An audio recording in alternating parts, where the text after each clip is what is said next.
Good morning, Julie Hogbin here from the Conscious Leadership podcast, doing a quick session today. I'm reading a book and, that's a strange thing to say. Yes, I am reading a book.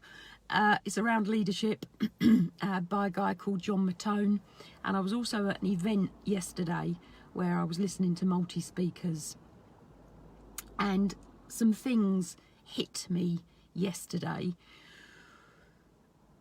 In the book, the guy references our reference reservoir, which is linked to everything we are and who we are as adults, is created through our past experiences, and those past experiences create a reservoir for us that we reference back into. Is how we operate as a human being. And I thought, as a concept, it's absolutely fabulous, because if you think of reservoirs, when they're full and they're lush and they're flowing, they're full of things. Now, as with us as humans, within our reservoir, it's big, it's huge, it's as old as we are, and everything compounds within that, and we don't always know what we're referencing back to. So for us to be conscious leaders, we need to think about and be conscious of what it is that's making us make the decisions that we're making, and that will come from our reservoir. Now, so that was one thing. The other thing that I was thinking of yesterday, and I don't know why it came into my mind. Some of you that know me know that my mind does incredible leaps of weirdness sometimes. I started to think about how we learn to drive and what that does to our conscious or our unconscious around what we're expecting for the future. Now, if you're anything like me, you learnt to drive, and I'm based in the UK, so we can start to learn to drive at the age of 17. I know it's different in some countries. If you're anything like me, the one thing you wanted to do, the one thing you had to do the minute you were 17 was learn to drive. And for me, it gave me complete and utter freedom. I've been told I'm a bloke in the past because of how attached to my car I am. It's not that I'm a bloke, it's just freedom, pure freedom to me. You go out, your car's outside, you get in it, and you're away. You haven't got to wait for buses, trains, you're just away with a key. So I learnt to drive the moment I could when I was 17. Now, when I learnt to drive, I always remember my mum saying this to me: you need to have some lessons, because mum had learnt with an official driving instructor. She'd had a number of lessons, passed her test. She was one of the few females at the time that was driving. She had an old Anglia, I always remember it. But that's off-piste. But mum said to me, you need to have lessons, you need to have an instructor. Now, my elder brother, Mike, said he would teach me to drive. Very interesting. So I had two brothers, Mike and Dick. Dick taught me to drive and we couldn't get on. I remember taking my hands off the wheel and basically hitting him because he was so frustrating teaching me to drive. But my elder brother Mike, or the eldest of the two, they're both older than me, my elder brother Mike taught me to drive. And I remember on my third driving lesson, he took me into London. We drove up Park Lane and we went round Hyde Park Corner. It's a massive roundabout. That was my third driving lesson. And I will always remember him saying to me, drive like you're a taxi driver. If you drive like you're a taxi driver, nobody will hit you. It set a belief in me that if you drive with confidence, if you drive like you know what you're doing, if you drive like you know the roads, if you drive like it's your business, you'll be fine. And that was my third lesson. Morning, Scott, how are you? I haven't seen you for a long time. That was my third lesson, driving up Park Lane and round Hyde Park Corner. I didn't have an official driving lesson. My brother taught me. I went to take my test. I took time off work to go and take my test. And I said to them, if I don't pass, I can't remember what I said. If I don't pass, I'll let you know. Or if I do pass, I'll let you know. But I was so excited because I passed first time that I got in my car and I drove down to the coast. I spent the day on the coast and drove back home. When I got to work the following day, My colleagues all said to me, oh, we knew you wouldn't pass. And I said, what do you mean you knew I wouldn't pass? I did pass. Oh, well, how did you pass? You didn't have a driving lesson. And I said, I did. My brother taught me. Well, that's not official, because they'd all spent hundreds of pounds at the time on driving lessons with official driver instructors. And quite a few of them hadn't passed first time. Some of them had got to their 4th driving test before they actually passed.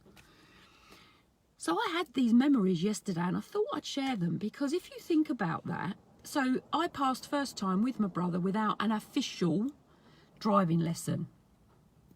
Now, what has that done to my psyche? What has that done to my unconscious about what I need to do to pass something?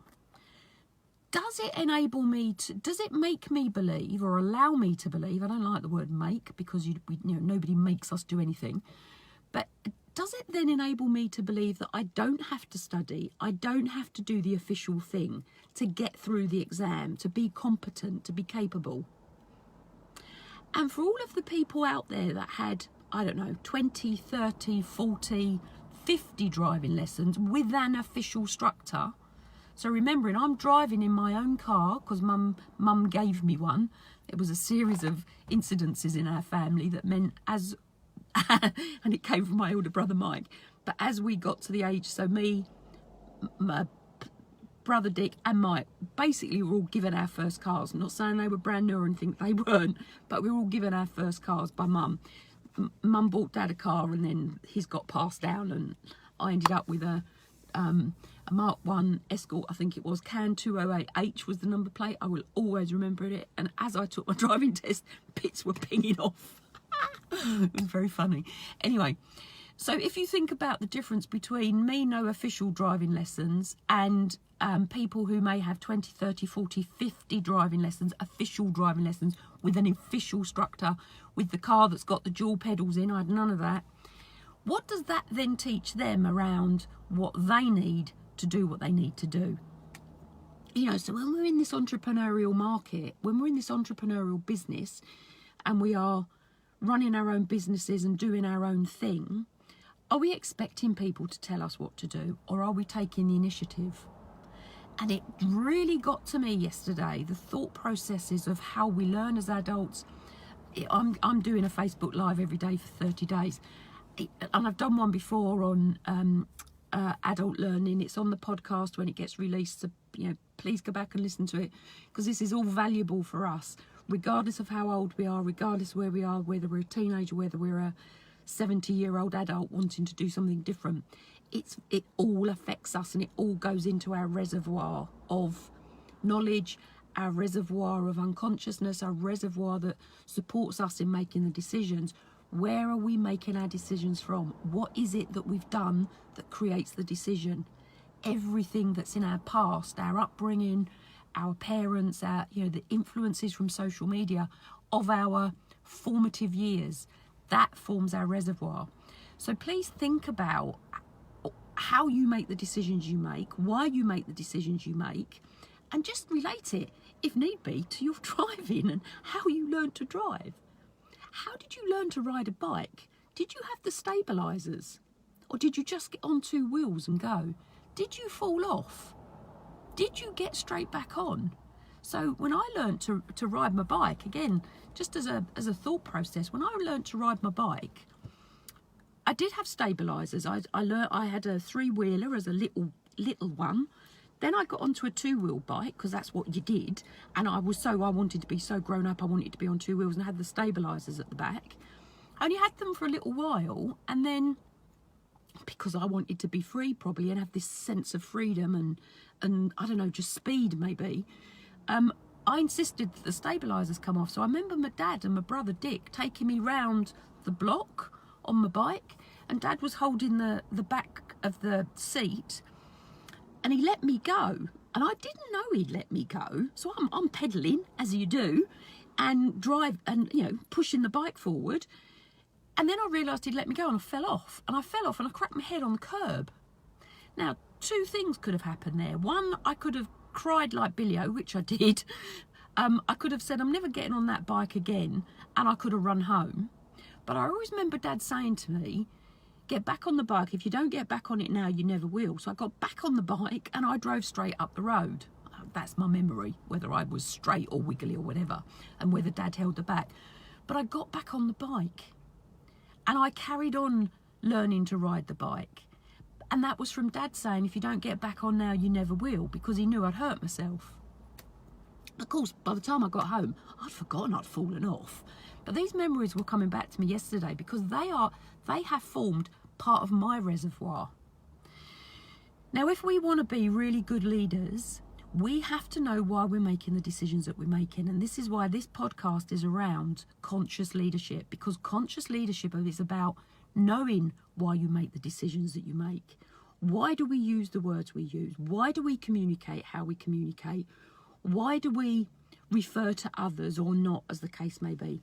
So start to think about this for yourself. It's all our self-awareness. That's what makes us the best individual we can be, because we are self-aware, and then we can work with whatever comes up. So think about what makes you you. What is your reservoir? I love it as a concept. I absolutely love it. You're going to hear a lot more from me talking about reservoirs. So go out there, take action, do one thing that will take you towards your dream, towards your goal, whatever that might be. Have a fabulous day. The sun is shining here. Have a fabulous day. Go out there, take action, and I will talk to you all very soon. Bye for now.